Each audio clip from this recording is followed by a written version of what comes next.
পদ্মা মেঘনা যমুনা বইছে যে নদী অবিরল, শহীদ যার স্পর্শে সে মাটি এনেছিল সোনালী ফসল।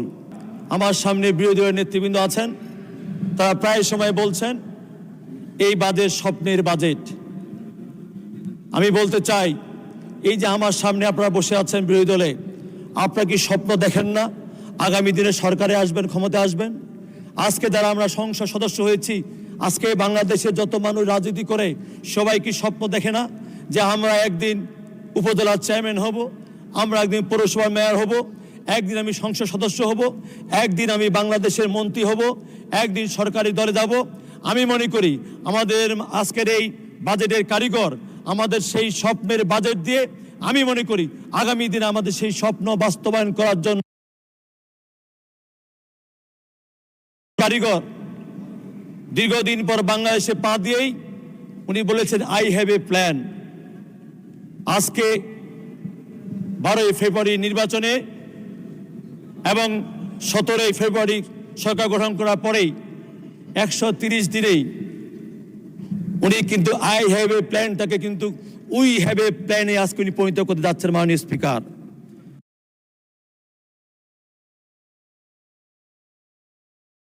মাননীয় স্পিকার, আজকে ফ্যামিলি কার্ড, কৃষক কার্ড, লোন মুক্ত সুদ, ইমাম পুরোহিতদের বেতন, নতুন করে 2026 খাল কাটা কর্মসূচি, ই হেলথ কার্ড, এই কর্মসূচিগুলো আজকে সারা বাংলাদেশের প্রত্যন্ত অঞ্চলে যেভাবে মানুষের মধ্যে সাড়া জাগিয়েছেন, যেভাবে মানুষের মনে নাড়া জাগিয়েছেন, আমার বিশ্বাস আমার বিরোধী দলীয় নেতৃবৃন্দ যারা আছেন, যারা আপনি নিজে এলাকায় গেলেও আপনার কিন্তু সেই হেলথ কার্ডের পক্ষেই আপনাকে কথা বলতে হচ্ছে, এই ফ্যামিলি কার্ডের পক্ষে কথা বলতে হচ্ছে, কারণ প্রতিনিয়ত তারা সেই হেলথ কার্ড, ফ্যামিলি কার্ড এবং কৃষক কার্ড চাচ্ছে। এটাই হচ্ছে আমাদের এই সেই কারিগরের কারিশমা। মাননীয় স্পিকার, আমাদের সেই কারিগর একটা সময় বলেছিল করব কাজ গর্ব দেশ, সবার আগে বাংলাদেশ। আজকে বলতে চাই সেই কারিগর আজকে বলছেন করব কাজ গর্ব দেশ, সবাই মিলে বাংলাদেশ। মাননীয় স্পিকার, আমরা দেখেছি আমাদের সরকার গঠন করার পরেই ঠিক 10 দিনের মাথায় তেল নিয়ে শুরু হলো তেলেসমাতি, সেই ইরান এবং ইসরায়েলের যুদ্ধের মধ্য দিয়ে আমরা দেখেছিলাম কিভাবে সেই সময় তেলকে নিয়ে আমাদের পেট্রোল পাম্পগুলোকে নিয়ে কী ধরনের নাটক, মব সৃষ্টি করা হয়েছিল। কিন্তু আমাদের সেই কারিগর এই সংসদে সবাইকে অবাক করে দিয়ে সরকারি দল থেকে 5 জন, বিরোধী দল থেকে 5 জন, 10 জন সদস্য নিয়ে কমিটি করে দেওয়ার 2 দিনের মাথায় সেই তেলেসমাতি বন্ধ হয়ে গেল। ওই যে পেট্রোল পাম্পের যে লাইন, সে সিএলও বন্ধ হয়ে গেল। মাননীয় স্পিকার, আজকে আমি বলতে চাই বিগত ফ্যাসিস্টরা তাদের সরকার আমলে 3টি জেনারেশনকে ধ্বংস করে দিয়ে গেছেন।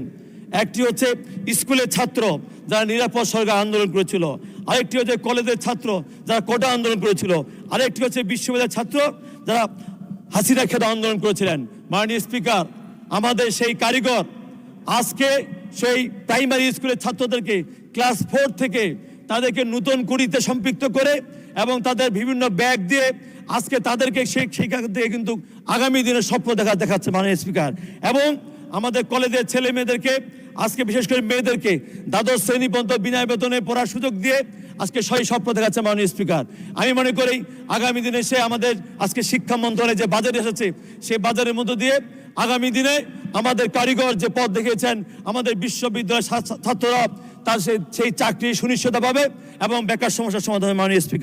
মাননীয় স্পিকার, আমাকে যেহেতু পানি সম্পদ প্রতিমন্ত্রীর দায়িত্ব দেওয়া হয়েছে, আমি আমার মন্ত্রণালয় থেকে শুধু একটি কবিতা বলেই আমি আমার মন্ত্রণালয় সম্বন্ধে 2-1 কথা বলতে চাই। মাননীয় স্পিকার, পদ্মা মেঘনা যমুনা বইছে যে নদী অবিরল, শহীদ যার স্পর্শে সে মাটি এনেছিল সোনালী ফসল।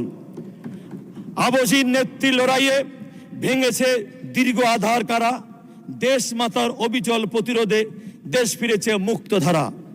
সেই নদী আজ ফিরেছে আবার অধিকারের মায়ায়, ফেসিবাদের মেঘ কেটে গেছে শহীদের রক্তিম মহিমায়। পদ্মা মেঘনা যমুনার উত্তাল ঢেউয়ে ভেসে আসে আগামীর গান, স্বপ্নের এই বাংলাদেশ গড়তে আজ হাল ধরেছেন মাননীয় প্রধানমন্ত্রী তারেক রহমান। মাননীয় স্পিকার, আজকে আমি বলতে চাই আমাদের এই পানি সম্পদ মন্ত্রণালয়ের তিনটি চ্যালেঞ্জ সবচেয়ে বেশি গুরুত্বপূর্ণ।